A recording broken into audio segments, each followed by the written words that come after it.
नमस्कारम to all of you. मैं दीपक कुमार और आप देख रहे हैं मैथमेटिकल स्कूल। ये लीनियर अलजेब्रा का लेक्चर नंबर 10 है। आज इसमें हम लोग लीनियर इंडिपेंडेंट देखेंगे, लीनियर इंडिपेंडेंट वेक्टर। पिछले लेक्चर में हमने लीनियर डिपेंडेंट वेक्टर देख लिया था, लीनियर कॉम्बिनेशन देखा था। ठीक है, तो आप पिछला लेक्चर अगर नहीं देखें तो प्लीज देखिए। इसमें बात करेंगे हम लोग लीनियर इंडिपेंडेंट वेक्टर्स, जिसको बोलते हैं हम लोग LI वेक्टर शॉर्ट में।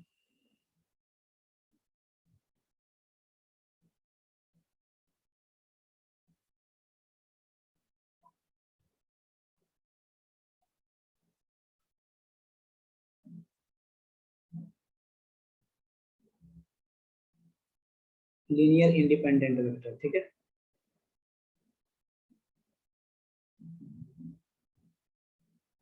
those vectors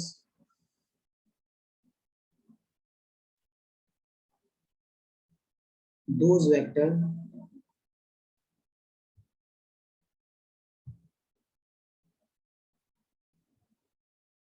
whose linear combination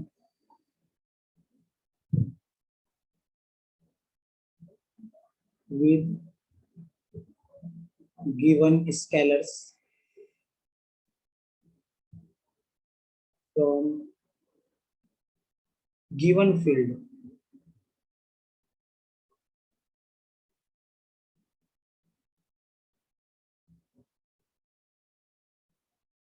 and the all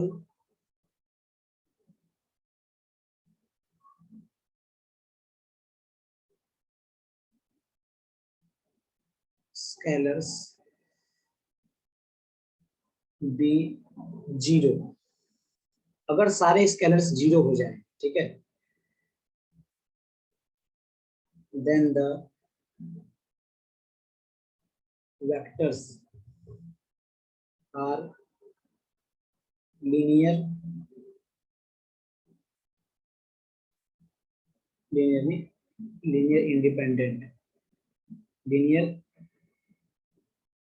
independent vectors. ठीक है, ऐसा होगा। इसका एग्जांपल देखिए। ये पहले डेफिनेशन क्या कर रहा है, वैसे वेक्टर्स जिसका लीनियर कॉम्बिनेशन करेंगे स्केलर के साथ, जो स्केलर दिया गया है उसके साथ लीनियर कॉम्बिनेशन करेंगे। लीनियर कॉम्बिनेशन करने के बाद उसको हम लोग 0 0 के इक्वल कर देंगे। 0 0 के इक्वल करने के बाद उसको कंपेयर करेंगे, और जितने भी स्केलर से हम लोग वेक्टर्स को कंबाइन किए हैं, जितने भी स्केलर से हम लोग वेक्टर्स को कंबाइन किए हैं, वो सारे स्केलर्स अगर जीरो आ जाए, वो सारे स्केलर्स अगर जीरो आ जाएंगे तो इसका मतलब क्या हो जाएगा, वो जो वेक्टर जिसको कंबाइन किया गया है स्केलर से, वो सारे वेक्टर क्या हो जाएंगे, लीनियर इंडिपेंडेंट वेक्टर हो जाएंगे।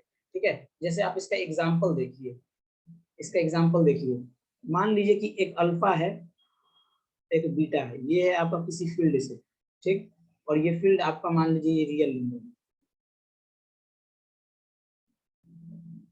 ठीक। एक सेट एस है, जो वेक्टर का सेट है, ठीक है, 1 0 एंड ये है 1 2। ठीक, अब देखिए लीनियर कॉम्बिनेशन करते हैं। तो सबसे पहले लीनियर कॉम्बिनेशन करेंगे तो ये हो जाएगा क्या, 1 अल्फा को 1 0 से कर दिए, प्लस बीटा को किससे 1 2 से, इज इक्वल्स टू ये क्या हो जाएगा 0 0। यही बोला गया है यहाँ पे, ऐसे वेक्टर्स जिसका लीनियर कॉम्बिनेशन गिवन स्केलर के साथ करेंगे और उसको 0 0 के इक्वल कर देते हैं। ठीक है, तो ये क्या हो जाएगा आपका, ये हो जाएगा alpha plus beta comma 2 beta is equals to 0 comma 0। ठीक, ये हो जाएगा अल्फा, ये हो जाएगा अल्फा आपका। तो अब यहाँ से हम लोग इसको इस 0 के इक्वल करेंगे, इक्वेट करेंगे इसको, alpha plus beta is equals to 0 और 2 बीटा इसके इक्वल हो जाएगा ये। ठीक है, तो यहाँ से क्या हो गया आपका, बीटा का वैल्यू 0 आया। अब इस बीटा का वैल्यू यहाँ पर 0 इस जगह पुट करेंगे तो ये क्या, alpha plus 0 is equals to 0। मतलब ये क्या हो गया आपका, अल्फा इज इक्वल्स टू 0 हो गया। अल्फा स्केलर है, ये भी 0 के बराबर है, बीटा स्केलर है, ये भी 0 के बराबर है। इसका मतलब ये कि ये दोनों क्या 0 है। स्केलर जब 0 हो गया तो इसका मतलब ये जो वेक्टर दिया हुआ है, ये वेक्टर, ये क्या है, लीनियर इंडिपेंडेंट वेक्टर है। ये लीनियर इंडिपेंडेंट वेक्टर है। अगर मान लीजिए कि अल्फा 0 नहीं आता और बीटा भी 0, कोई एक जीरो नहीं आता या दोनों जीरो नहीं आता, ठीक है, दोनों में से कोई एक जीरो नहीं आता, तो दोनों में से कोई एक नॉन जीरो होता, और या नहीं तो दोनों नॉन जीरो होता, तो इसका मतलब कि ये जो दिया हुआ वेक्टर था ये लीनियर इंडिपेंडेंट नहीं होता, मतलब वो लीनियर डिपेंडेंट हो जाता है, LI नहीं वो LD होता है, ठीक है। तो ये आपका था। अब इसी पे क्वेश्चन है, क्वेश्चन देखिए आप, question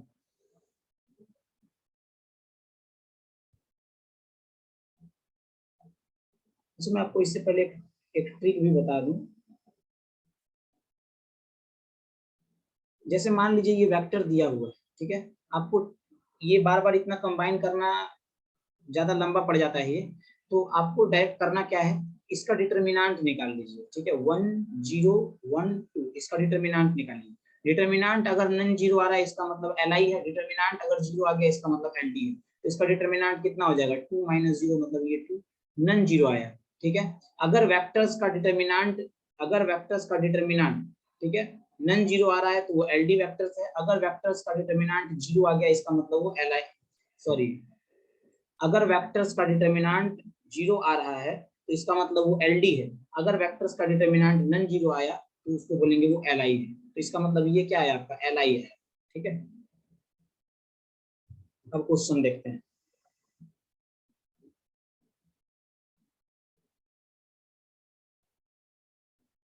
if the set x minus x minus 1 0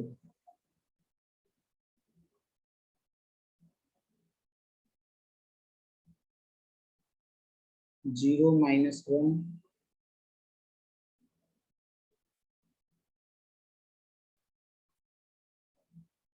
1 minus 1 1 0,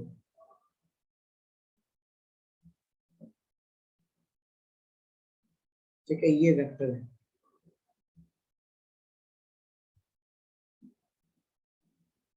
ये लीनियरली इंडिपेंडेंट है, सॉरी डिपेंडेंट है, डिपेंडेंट है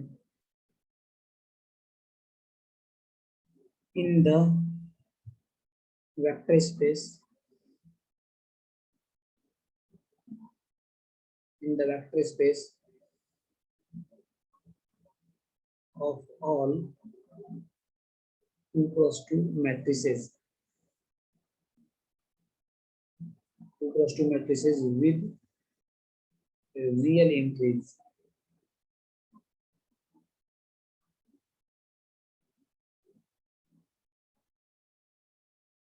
then x is equal to a number -1 b 0 c 2 d 1, ठीक है, ये आपको दिया गया है ऑप्शन, तो इसको सॉल्व करते हैं। देखिए ये बोला है कि ये आपको वेक्टर्स का एक सेट दिया है और ये LD है, लीनियर डिपेंडेंट है, जब ये LD है तो इसका मतलब क्या होगा, यहाँ पर तो डिटर्मिनेंट निकाल नहीं सकते हम लोग, तो ये जब LD है तो LD के लिए हम लोग क्या करते हैं, यहाँ पर अल्फा बीटा गामा मतलब जो भी आप ले लीजिए स्केलर्स जो आपका मन है उसको चूज कर लीजिए, और इसको हम लोग मल्टीप्लाई करके इसको 0 0 के इक्वल करेंगे, और कम से कम एक नॉन जीरो आना चाहिए, ठीक है। तो देखिए सबसे पहले स्टार्ट करते हैं इसको निकालना हम लोग, तो ये क्या हो जाएगा आपका,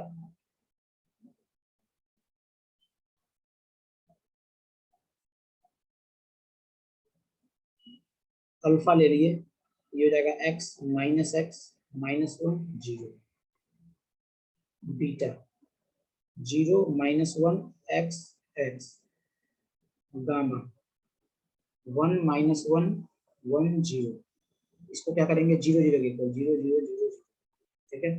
ये क्या हो जाएगा अल्फा x, बीटा तो 0 हो गया, ये plus gamma alpha x plus gamma, ये फिर क्या हो जाएगा माइनस अल्फा x, फिर बीटा क्या हो जाएगा माइनस बीटा, और यहाँ पर हो जाएगा कितना माइनस गामा, ठीक, ये हो जाएगा आपका minus alpha beta x plus beta x, और इसके बाद ये हो जाएगा प्लस गामा, ठीक।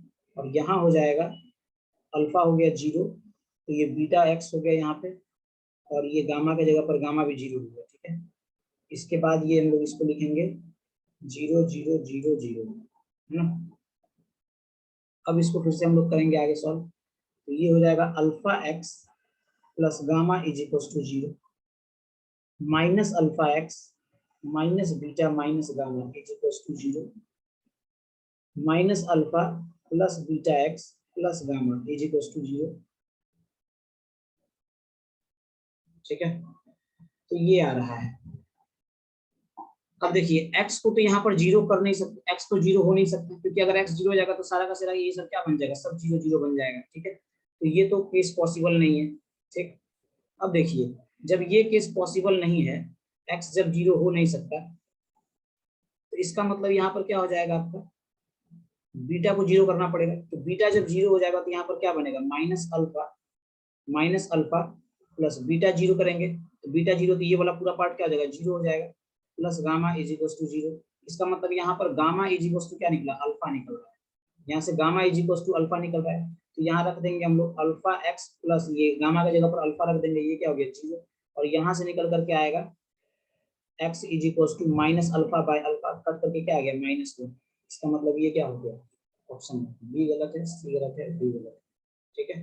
तो ये आपका सॉल्यूशन है। एक बार फिर से यहाँ समझ लीजिए, देखिए x को 0 कर नहीं सकते, अगर x 0 करेंगे तो बहुत दिक्कत हो जाएगा, यहाँ पर सब जगह x 0 0 0 0 ये सब 0 0 हो जाएगा, ठीक, ये सब 0 0 हो जाएगा। तो इससे क्या हो जाएगा, हम लोग का जब निकालेंगे तो लीनियर डिपेंडेंट नहीं बनेगा, ठीक। तो इसीलिए x को 0 कर नहीं सकते, तो यहाँ पर क्या हो जाएगा, बीटा 0 होगा। जब बीटा 0 हो जाएगा तो बीटा की जगह पर 0 रख दिए, बीटा की जगह पर 0 रखेंगे तो ये वाला पार्ट 0 हो गया, तो minus alpha is equal to gamma, यानी कि अल्फा का वैल्यू क्या आ गया, गामा हो गया। गामा की जगह पर अल्फा रख देंगे यहाँ पर, यहाँ से x का वैल्यू कितना निकल के आया, -1 निकल के आया, ठीक है। ये इसका सॉल्यूशन है। आगे बढ़ते हैं। अब है बेसिस ऑफ वेक्टर्स, ठीक है। Basis of vectors, basis of vectors देखिए, a subset S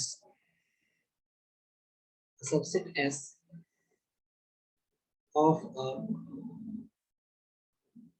vector space, a subset S of a vector space VF, ठीक, is said to be basis of VF if VF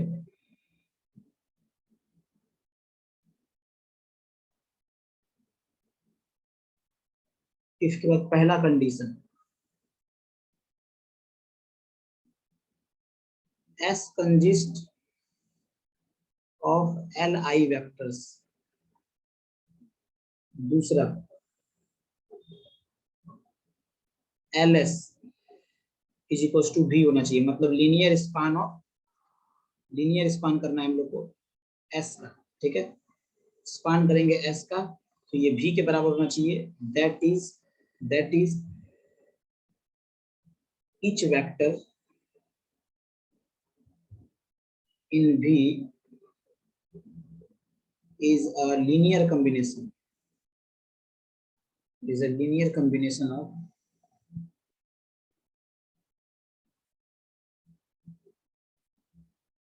of a finite vector of S, finite vector, ठीक है। ऐसा होना चाहिए। देखिए इसको समझिए, ये है क्या, ये कह रहा है कि एक सबसेट S होना चाहिए। ये सबसेट S किसका सबसेट, वेक्टर स्पेस का सबसेट होना चाहिए। वेक्टर स्पेस VF का सबसेट होगा, VF का, ठीक है। सबसेट कौन है, S है। ये सबसेट S की बात हो रही है यहाँ पे, ठीक है। ये S जो है ये आपका बेसिस ऑफ सेट हो जाएगा, ये बेसिस ऑफ सेट हो जाएगा, ठीक है।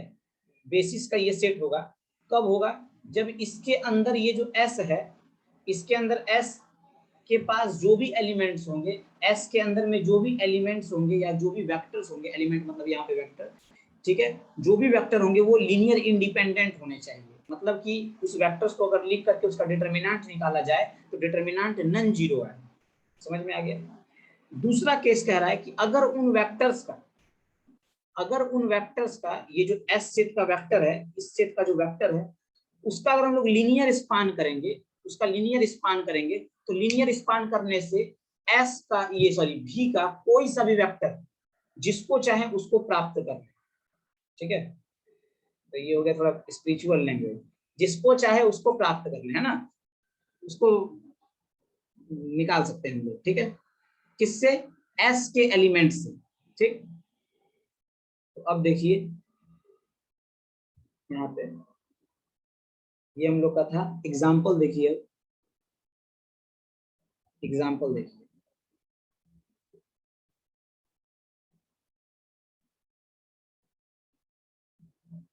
अगर भी जो है ये आर एन है, ठीक है, आर एन का मतलब एन टपल, ठीक है, n tuple of real number, ये आपका है अल्फा 1, अल्फा 2, अल्फा 3 ऐसे चल रहा है, ये हो गया अल्फा एन, ठीक, सच दैट कि alpha i belongs to real number, हर एक अल्फा जो है वो कहां से होगा? रियल नंबर से होगा, and S is equals to 1 0 0 0, ये एन टाइम्स ये पूरा एलिमेंट है, ठीक है। तो ये क्या हो जाएगा? 0 1 0 0 डॉट डॉट डॉट डॉट 0, फिर हो जाएगा 0 0 1 0 डॉट डॉट डॉट 0, ऐसे करके ये चलते जाएगा, ऐसे करके ये चलते जाएगा, और लास्ट में क्या होगा? 0 0 0 डॉट डॉट डॉट, ये कहीं पे आके 1 होगा, ठीक। तो देखिए ये जो एस सेट है, ये एस सेट का अगर हम लोग लीनियर कॉम्बिनेशन करेंगे तो ये पूरा का पूरा हम लोग मिल जाएगा, ठीक है, ये पूरा का पूरा हम लोग को ये मिल जाएगा, ठीक, ये एलिमेंट मिल जाएगा। तो इसका मतलब क्या हुआ कि ये जो एस है ये बेसिस हो गया, ये क्या हो गया? बेसिस हो गया, बेसिस ऑफ क्या? वेक्टर स्पेस ऑफ भी, मतलब वेक्टर स्पेस हो गया, वेक्टर स्पेस का बेसिस हो गया। अच्छा, बेसिस को हम लोग किसी भी चीज से डिनोट कर सकते हैं, जरूरी नहीं है कि आप 1 से, बट स्टैंडर्ड बेसिस एक नाम दे दिया गया है इसको कि 1 0 0 इसी टाइप कर लेंगे तो ये स्टैंडर्ड बेसिस होगा। आप 2 3 ये भी ले सकते हैं, यहाँ पर 2 0 0 0 2 0 0 या फिर 0 3 0 0 या 0 0 4 0 0, ऐसा भी ले सकते हैं, कोई सा भी नंबर ले सकते हैं, ठीक है।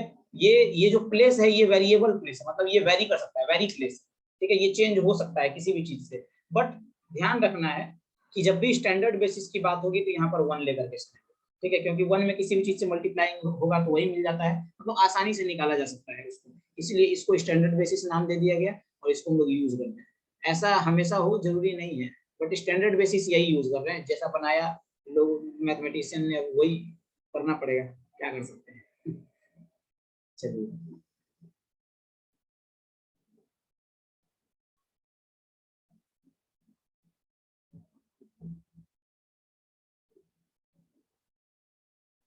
देखिए, लेट ये रिजल्ट है, is a v is a vector space, v is a vector space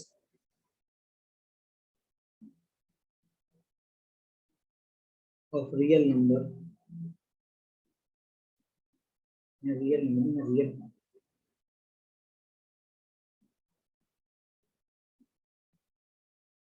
polynomial, ठीक है, that is v is equals to r, और इसको ऐसे x लिखा जाता है। अगर ये वेक्टर स्पेस है पॉलिनोमियल का तो वेक्टर स्पेस ऑफ पॉलिनोमियल ऐसे लिखते हैं, रियल नंबर का वेक्टर, रियल नंबर का अगर पॉलिनोमियल है और वेक्टर स्पेस है तो उसको ऐसे लिखते हैं, ठीक है।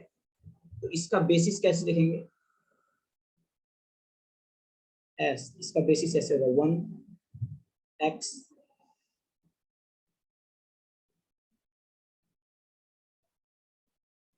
X square x cube dot dot dot x का पावर n, ठीक है, ये इसका बेसिस हो गया, ठीक।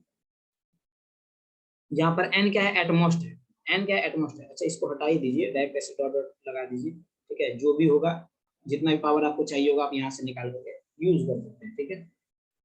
ये क्या है? ये आपका स्टैंडर्ड बेसिस ऑफ पॉलिनोमियल है, standard basis of vector space of real polynomial, vector space of real polynomial. ठीक है, ये आपका हो गया।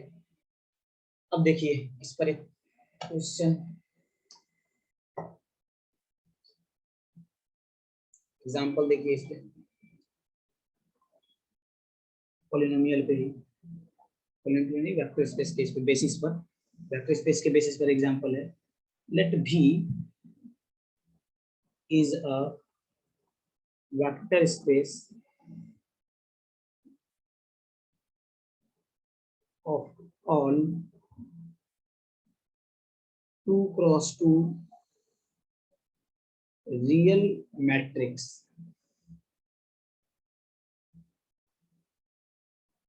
देन अगर भी क्या है, वेक्टर स्पेस है सारे 2 क्रॉस 2 रियल मैट्रिक्स का, then S is equals to 1 0 0 0, ठीक, 0 1 0 0 0 0 1 0 0 0 0 1, ठीक, is a standard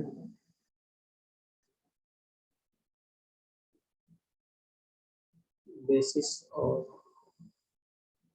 M2 cross 2।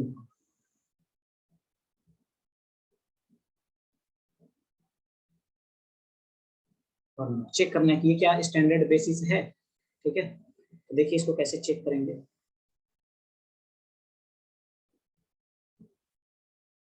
देखिए अगर ये स्टैंडर्ड बेसिस है तो इसका लीनियर कॉम्बिनेशन करेंगे हम लोग स्केलर्स के साथ, इसका लीनियर कॉम्बिनेशन करेंगे स्केलर के साथ, और हमको 2 क्रॉस 2 का सारा मैट्रिक्स मिल जाना चाहिए, पूरे रियल नंबर वेक्टर स्पेस का ये 2 क्रॉस 2 का सारा रियल मैट्रिक्स मिल जाना चाहिए। ठीक है, तो लीनियर कॉम्बिनेशन करते हैं, तो अल्फा लेंगे, यहाँ पे लीनियर कॉम्बिनेशन कर रहे हैं इस वेक्टर से, ये भी एक क्या है, वेक्टर है ना, ये वेक्टर है ये सब, प्लस बीटा लेंगे, लीनियर कॉम्बिनेशन कर रहे हैं 0 1 0 0, और अल्फा बीटा ये सब जो ले रहे हैं हम लोग स्केलर, ये पूरा का पूरा रियल नंबर से ले रहे हैं। ठीक है, प्लस गामा ले रहे हैं 0 0 1 0, और यहाँ फिर डेल्टा ले रहे हैं, ठीक, 0 0 0 1।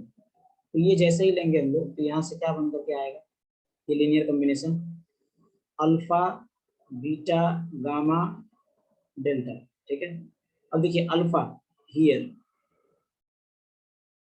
अल्फा बिलोंग करता है रियल नंबर से, बीटा बिलोंग करता है रियल नंबर से, गामा बिलोंग करता है रियल नंबर से, और डेल्टा भी बिलोंग करता है,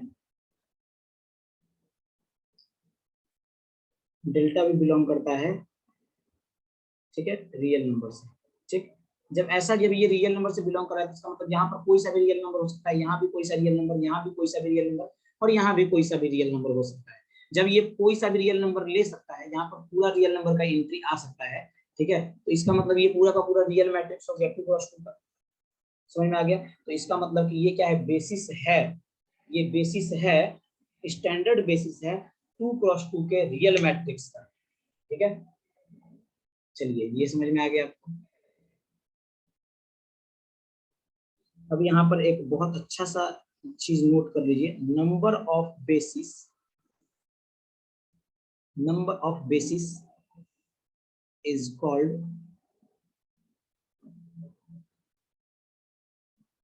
डायमेंशन।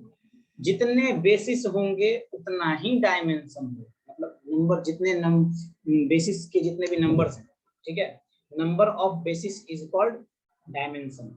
जिस सेट में जितने बेसिस होंगे, अगर एस में मान लीजिए 5 बेसिस हैं तो इस एस का dimension, dimension of S is equal to 5 हो जाएगा। समझ में आया? अगर एस में 5 बेसिस हैं, ठीक है, कार्डिनल ऐसे बोलिए, cardinality of basis set is called dimension. ठीक है, ये होता है, ध्यान रखिएगा।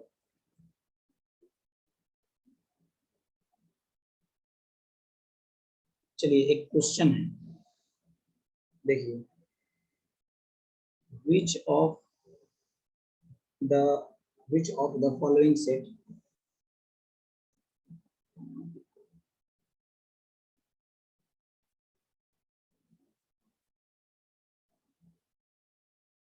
which of the following set is a basis of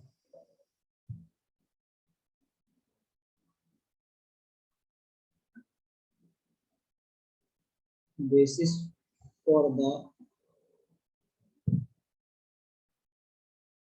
subspace. ठीक है, ये है आपको W दिया हुआ सबस्पेस x y 0 t। ठीक, ऐसा है, ये क्या है x plus 2y plus t is equal to 0, एक है y plus t is equal to 0। ठीक है, ऐसा है of the vector space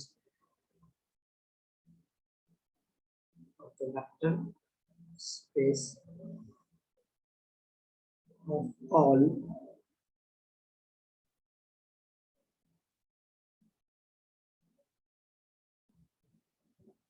to matrix. ठीक है,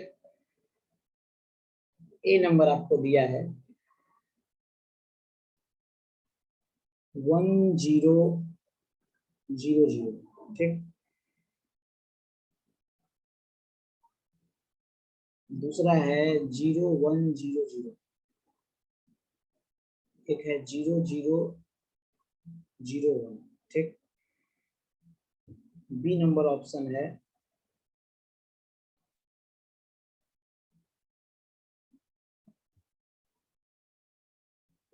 2 1 0 -1। ठीक, फिर है 1 -1 0 1। ठीक,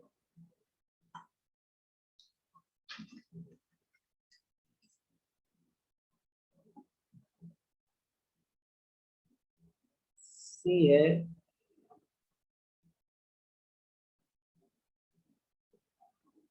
-1 1 2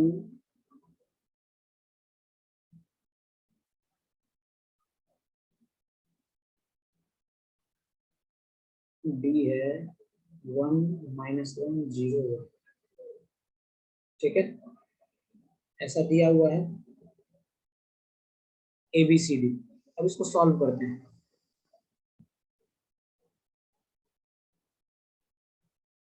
देखिए ये क्या बोल रहा है, which of the following set is a basis of the sub space, basis for the sub space. इसमें से कौन सा बेसिस होगा इसके लिए। ठीक है, इस W इसके लिए। ठीक, ये वेक्टर स्पेस आपको दिया हुआ है। देखिए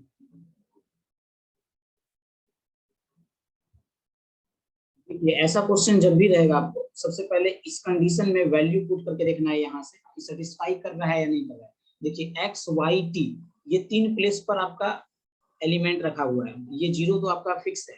ठीक है, तो ऐसा 3 प्लेस देखिए, x के जगह पर 1, y के जगह पर यहाँ पर 1 है, z के जगह पर यहाँ पर 1 है। तो ये वैल्यू इसमें पुट करके देखिए क्या सेटिस्फाई कर रहा है। तो अगर इसमें 1 1 1 रख देंगे तो ये सेटिस्फाई नहीं करेगा, इसका मतलब ए ऑप्शन नहीं होगा। ठीक है, अब देखिए y प्लस टी ये भी इसको सेटिस्फाई नहीं करेगा, इसका मतलब ए तो हो नहीं रहा है। सबसे पहले इसी को सेटिस्फाई करवाइए क्योंकि ये छोटा इक्वेशन है। ठीक है, तो आपका y प्लस टी मतलब इस दोनों प्लेस को देखिए, यहाँ पर -1 और 1 है, -1 और 1 है, इसको सेटिस्फाई कर गया -1 1 0।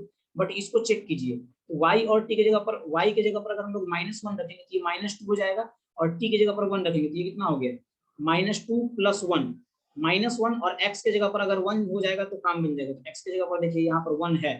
ठीक, तो ये वाला बेसिस तो इसको सेटिस्फाई कर गया, दोनों को ये वाला सेटिस्फाई कर गया। अब इसको सेटिस्फाई करवा के देखिए, तो देखिए 1 -1 y और t की जगह पर इसको सेटिस्फाई फिर से कर गया। अब इसको यहाँ सेटिस्फाई करवा के देखिए, अगर x के जगह पर 2 रख देंगे तो ये 2 हो गया, y के जगह पर 1 रखेंगे तो ये कितना हो जाएगा, y की जगह पर 1 रखेंगे तो ये कितना 2 2 4 हो जाएगा, यानी फिर t की जगह पर -1 रखेंगे तो ये सेटिस्फाई नहीं करेगा, इसका मतलब बी नंबर भी नहीं है। ठीक, अब सी नंबर देखिए, y और t के जगह पर 1 -1 है, इसका मतलब ये वाला फिर से सी का ये वाला सेटिस्फाई कर गया। ठीक है, अब इसमें रख करके देखते हैं, तो x की जगह पर -1, x की जगह पर -1, अब y की जगह पर रखेंगे कितना, y के प्लेस पर कितना 1 है, तो ये हो गया -1 + 2 -1 प्लस, अच्छा सॉरी ये तो होगा नहीं आपका c, क्योंकि देखिए यहाँ पर 0 है और यहाँ 2 है, तो 0 2 हो गया, मतलब ये c ऐसे ही कट गया। अब देखिए यहाँ 0 है, यहाँ 0, ये हो गया, इसको -1 + 1, तो ये -1 + 1 से ये वाला सेटिस्फाई कर गया।